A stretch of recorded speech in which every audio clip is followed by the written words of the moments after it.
নমস্কার বন্ধুরা, অপর্ণা কিচেন ব্লগের আবার একটা নতুন রেসিপিতে সবাইকে স্বাগত জানাই। বন্ধুরা কেমন আছেন? আশা করি ভালো আছেন, সুস্থ আছেন, যে যেখানেই আছেন। আপনাদের ভালোবাসাতে আমিও খুব ভালো আছি। তো প্রথমেই বলি, যারা ইউটিউব থেকে দেখছেন বা যারা ফেসবুক থেকে দেখছেন, সাবস্ক্রাইব করে এবং ফলো করে আমার পাশে থাকবেন। আর নতুন পুরনো সব বন্ধুদের জানাই অনেক অনেক ভালোবাসা।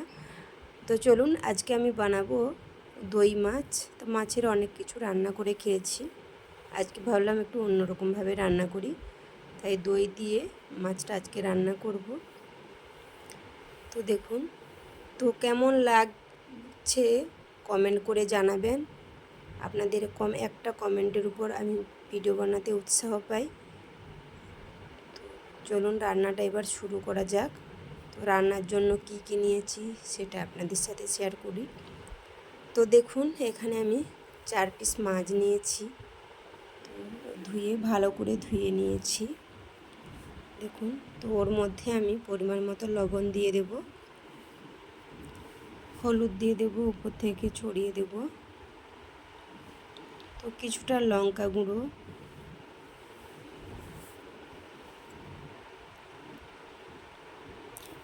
সামান্য সরষের তেল দিয়ে আমি ভালো করে মেখে নেব হাত দিয়ে ঘষে ঘষে।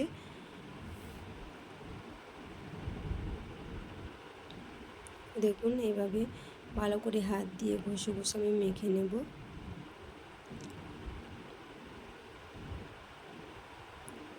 তো দই দিয়ে আগেও অন্য কিছু রান্না করি, তবে মাছটা রান্না করিনি, কারণ যে কোনো সবজি হোক যাই হোক দিয়ে দই দিয়ে রান্না করলে, তো আমার মেয়ে দই পছন্দ করে না, দই খায় না, সেই জন্য আমি রান্না করতে পারি না দই দিয়ে। তো যে আজকে ওর জন্য আলাদা করে তুলে নিয়ে তারপর আমি দইটা দিলাম। তো ওখানে মাছটা আমি মাখিয়ে রেখে দিলাম লবণ সব কিছু দিয়ে। তো তারপর আমি গোলমরিচ আর এলাচ নিয়েছি, ওগুলো আমি একটু গুঁড়ি করে নিলাম। তারপর আমি রসুন আদা একসাথে বেটে নিলাম ভালো করে জল দিয়ে। দেখুন, তো এইভাবে বেটে নিয়েছি। তো এরপর আমি চালমগজ দানা নিয়েছি কিছুটা, তো ওগুলো বেটে নেব পিটনো করে জল দিয়ে। তো দেখুন, আমার বাটা হয়ে গেছে। তো এবার আমি গ্যাসের মধ্যে কড়াই বসিয়ে দিলাম। তো ওর মধ্যে পরিমাণ মতো তেল দিলাম। তো তেলটা আমি সরষের তেল দিয়েই রান্নাটা করব, আপনারা সাদা তেল দিয়েও করতে পারেন। তো সরষের তেল দিয়ে রান্না করলে, বাটা মশলা দিয়েও রান্না করলে তার স্বাদ সম্পূর্ণ আলাদা হয়। তো আপনারা ট্রাই করতে পারেন। তো এবার আমি তেলটা গরম হয়ে গেছে, মাছগুলো অল্প আঁচে ভেজে নেব, কারণ লঙ্কা গুঁড়ো আছে, বেশি আঁচে থাকলে তো পুড়ে যাবে, সেই জন্য অল্প আঁচেই মাছটা আমি ভেজে নেব। তো দেখুন, লাল লাল করে আমি মাছটা ভেজে নেব।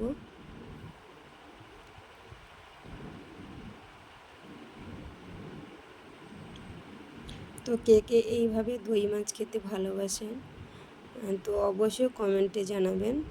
তো সবাই দই কাতলা করে, তো আমি কাতলা মাছ না থাকলেও রুই মাছ দিয়ে রান্নাটা করছি। তো দেখুন, লাল হয়ে কত সুন্দর ভাজা হয়ে গেছে, দেখতেই পাচ্ছেন। তো এবার আমি নামিয়ে নেব মাছটা। তো দেখুন, এভাবে নামিয়ে নিচ্ছি।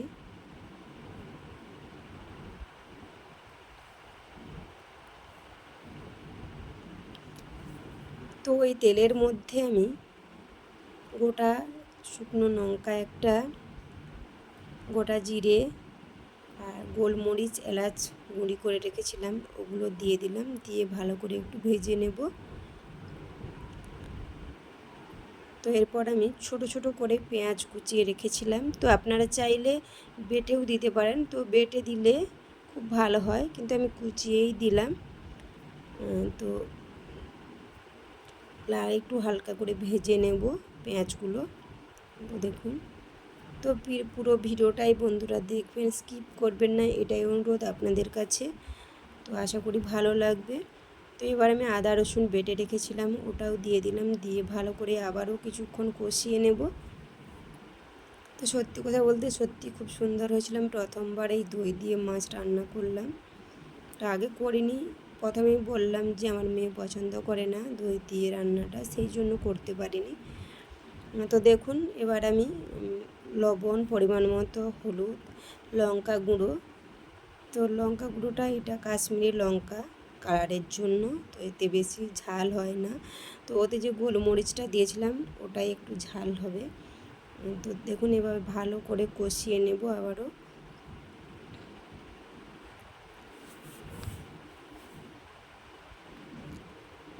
তো এক হাতে ক্যামেরা এক হাতে রান্না, খুব অসুবিধা হয়। তো কিছু মশলা, সানরাইজ মশলা একটু দিয়ে দিলাম অল্প করে, বেশি দিই না, তো অল্প করেই দিলাম। দিয়ে ভালো করে আবারও কষিয়ে নেব। তো আমি কিছুটা টমেটো কেটে রেখেছিলাম ছোট ছোট করে, তোর কিছুটা আমি দিয়ে ভালো করে আবারও কষিয়ে নেব মশলাটা।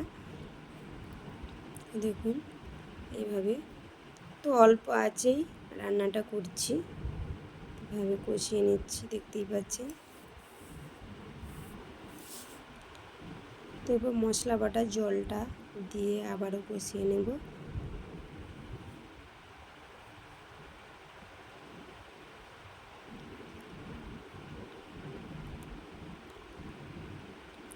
তো উপর থেকে পরিমাণ মতো আমি চিনি দিয়ে দিলাম, তো চিনিটা স্বাদ আনার জন্য। তো আপনারা চাইলে দিতেও পারেন, নাও দিতে পারেন। তো এতে কাঁচা লঙ্কাও ব্যবহার করতে পারেন, কিন্তু আমি কাঁচা লঙ্কা দিলাম না। তো এরপর চাল মগজ দানা বেটে রেখেছিলাম ওটাও দিয়ে দিলাম, দিয়ে ভালো করে আবারও কষিয়ে নেব।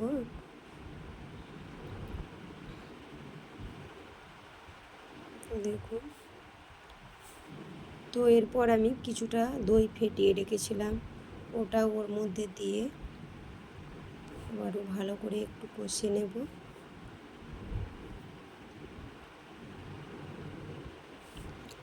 তো তেল ছাড়া পর্যন্ত অপেক্ষা করব। তো দেখুন এইভাবে কষিয়ে নিচ্ছি।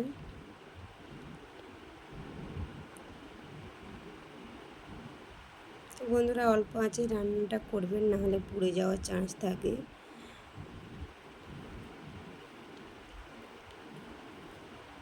তো দেখুন আমার মশলা থেকে তেল ছেড়ে গেছে, দেখতেই পাচ্ছেন।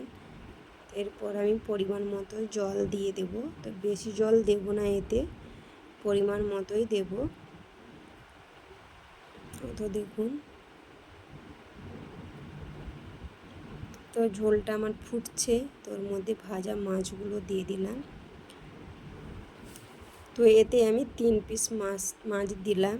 তো আগে 1 পিস মাছ এই মশলার সাথে একটু মাখিয়ে তুলে নিয়েছি, কারণ আমার মেয়ে খাবে না বলে। তো এরপর আমি কিছুটা টমেটো রেখেছিলাম আর কিছুটা দিয়েছিলাম, ওটা উপর থেকে ছড়িয়ে দিলাম। তো দেখুন দুটো কাঁচা লঙ্কা দিয়ে দিলাম, দিয়ে ভালো করে আমার একটু নাড়িয়ে নেব।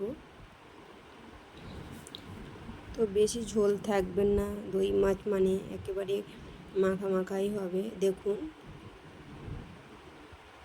তো এইভাবেই থাকবে, বেশি আর করবো না। তো এরপর আমি নামিয়ে নেব।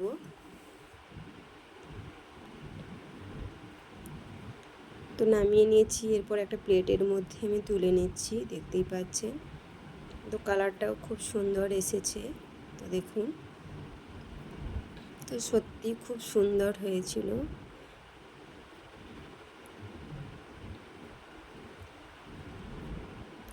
তো প্লেটের মধ্যে তুলে নিচ্ছি।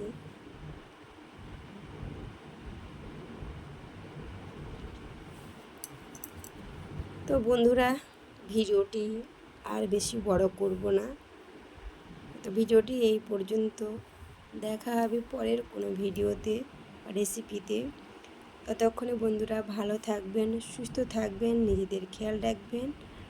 অনেক ভালোবাসা রইল সবার জন্য, আর আমার পাশে থাকবেন, সাথে থাকবেন।